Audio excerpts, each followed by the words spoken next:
Boa tarde, Tainá, Uribe, a todos que acompanham o Bastidores, de uma série de setores, desde o agro até a indústria. Conversei, por exemplo, com a indústria de confecção, também com a indústria de café, com a indústria de madeira mecanicamente processada.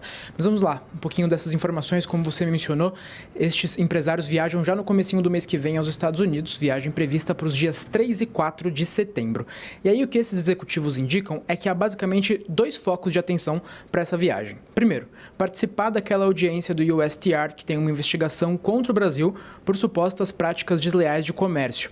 Esta audiência que está marcada para o dia 3 de setembro e muitos dos executivos que vão estar nessa viagem estão inscritos para participar dessa audiência presencial que acontece no dia 3 de setembro em Washington. Portanto, a primeira frente para participar dessa investigação, a gente relembra, é aquela investigação que a gente comenta longamente aqui no Bastidores, que aborda 6 frentes, desde o mercado de etanol até o PIX e até 25 de março. Aquela investigação que a gente conta aqui no Bastidores. Mas vamos lá, a segunda frente, como você mencionou, Tainá, diz respeito a essa possibilidade de ter contato com o governo dos Estados Unidos. Quando a gente trouxe ontem pela primeira vez esta informação de que os empresários já iriam aos Estados Unidos no comecinho do mês que vem, saltou os olhos e a gente sublinhou a informação de que constava na programação divulgada pela CNI, que é a Confederação Nacional da Indústria que comanda esta comitiva, além de encontros com escritórios de advocacia especializados em lobby e com lideranças da US Chamber of Commerce, que é a principal entidade empresarial dos Estados Unidos, encontros com autoridades do governo americano,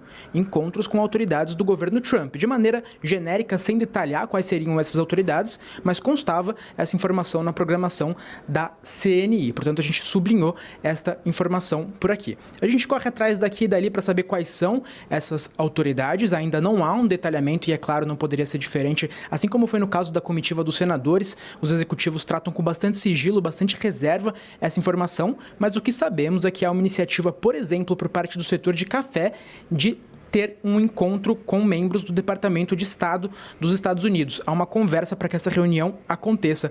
Acontece que na última sexta-feira houve uma reunião do setor de café com o Departamento de Estado dos Estados Unidos, membros do Departamento de Estado dos Estados Unidos, e a ideia é dar continuidade a esse diálogo e marcar essa conversa presencial para ter essa continuidade já em Washington. Portanto, essas as duas frentes principais que esses executivos comentam que terá essa viagem que já acontece no comecinho do mês que vem. Danilo Moliterno, sempre com informações exclusivas aqui no Bastidores CNN.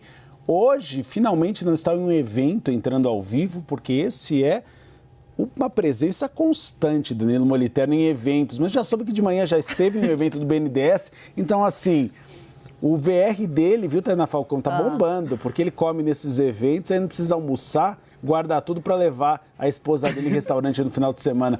Ô Danilo Moliterno, obrigado pelas informações. Eu ia perguntar onde é que você tá. Assim, sem querer ser muito invasiva, uma sala, não sei, vai entrar em reunião também com os empresários sobre o tarifaço, com o governo americano, como é que é? Essa sala aí, o Danilo, explica pra gente. Para começar, o único VR que eu conheço nessa época do mês, Uribe, é o VR que a gente usa para entrar ao vivo aqui, o nosso equipamento.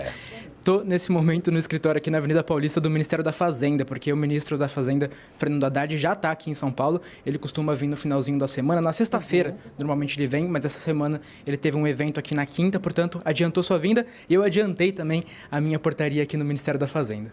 Tudo bem, então é uma reunião com o Fernando Haddad, do Danilo Moliterno, daqui a pouquinho. Depois a gente vai apurar os resultados. E, ministro, larga a mão de ser pão duro, serve um pão de queijo para o Danilo Moliterno aí no Ministério da Fazenda. Obrigado, meu amigo. Agora a gente sabe onde está Vitor Irajá, porque onde ele está? Nos estúdios da CNN em São Paulo. O Vitor, coitado, não tem nem tempo de ir ao banheiro. Ele sai do Money, vem para a CNN, sai da CNN e vai para o Money. Ô Irajá, será que essas novas exceções aos produtos brasileiros podem sair do papel e realmente beneficiá-los? Tomara, né, Uribe? Antes de qualquer coisa, muito boa tarde a você, a Tainá e a todos. Uribe, essa é a expectativa dessa comitiva, né, de empresários que deve ir agora aos Estados Unidos buscar esse diálogo tanto com os seus pares quanto também de representantes da Casa Branca. O Danilo Moliterno citava, inclusive, essa estrutura bastante robusta de escritórios de advocacia que são responsáveis pelo lobby, né, junto às autoridades. Lobby que é uma atividade regulamentada nos Estados Unidos, aqui no Brasil a gente chama de RELGOV, né, de relações governamentais, mas há essa expectativa, até porque se a gente se basear na maior parte dos produtos, principalmente aqueles de maior valor agregado, que estiveram, né, que foram inseridos naquela lista de exceções, né, de mais de 700 itens que estão livres dessa sobretarifa, né, de 40% imposta pelos Estados Unidos às exportações brasileiras. Essa experiência ela mostra que a melhor alternativa seria, de fato, essa negociação junto a pares do setor privado nos Estados Unidos, que tem esse poder de pressão e de diálogo muito mais aberto, né, muito mais próximo com as autoridades norte-americanas, seja da Casa Branca, seja também do Congresso dos Estados Unidos. Isso porque a gente percebe, né, Tainá e Uribe, um momento bastante delicado do ponto de vista dessas relações diplomáticas entre Brasil e Estados Unidos. Prova disso é o que se tratava aqui um pouquinho antes de eu iniciar minha participação sobre essa aplicação da Lei Magnitsky contra o ministro Alexandre de Moraes. Outra prova evidente, né, são essas manifestações do presidente dos Estados Unidos, Donald Trump, de apoio ao ex-presidente Jair Bolsonaro e uma condenação ao presidente Lula e à gestão atual sobre uma suposta participação nesse julgamento que corre em um poder autônomo, né, um poder independente que é o Supremo Tribunal Federal, ou seja, uma série de elementos políticos que impedem qualquer tipo de discussão técnica. Isso vale a gente bater bastante nessa tecla, né?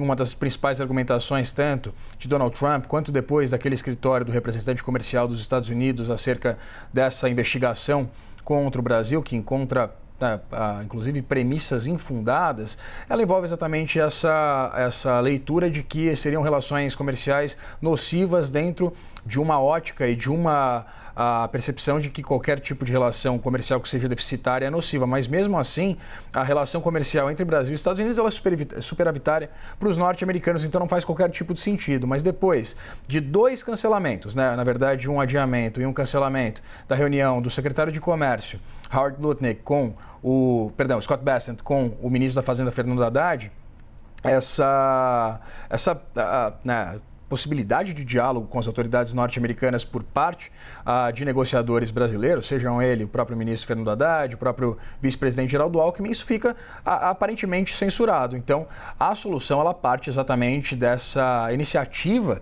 por parte do setor privado, que vai ser encabeçada, inclusive, por Roberto Azevedo, né, que tem uma ampla experiência na negociação e nesse diálogo do ponto de vista do comércio internacional.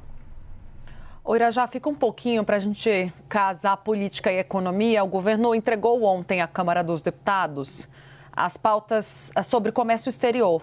O Geraldo Alckmin foi pessoalmente entregar isso nas mãos do presidente Hugo Motta. São medidas que prevêem alguma ajuda aos empresários taxados. Ele até pediu urgência que o Congresso não esqueça dessas pautas, dê prioridade a esse pacote, Irajá.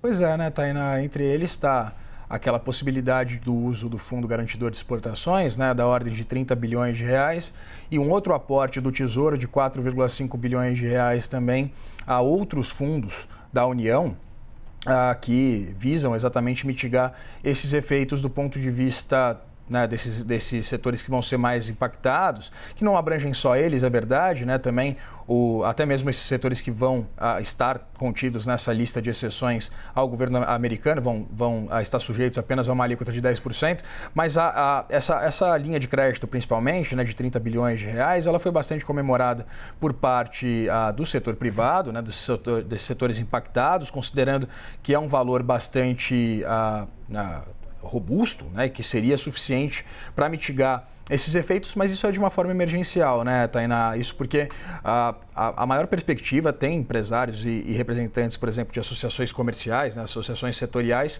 que falam que o mercado norte-americano ele é muito importante, seja porque é um mercado de mais de 300 milhões de habitantes, seja porque é um mercado cujo PIB per capita é bastante relevante também, tem alto poder aquisitivo e, evidentemente, buscar novos mercados com essas mesmas características é complicado, né? A gente tem a perspectiva, é verdade, do andamento do acordo entre o Mercosul e a União Europeia. O presidente Macron, depois daquela reunião que teve com o presidente Lula nessa ligação, ele indicou de uma forma muito etérea a sua intenção de dar andamento a esse acordo, até porque a gente sabe que esse acordo entre Mercosul e a União Europeia ele enfrenta muita resistência, principalmente de setores mais protecionistas europeus, notadamente a agricultura francesa. Então, essa alternativa de escoar esses embarques que seriam feitos pelos Estados Unidos, ela na verdade ela existe, mas ela não impede que haja um impacto bastante expressivo para as nossas exportações.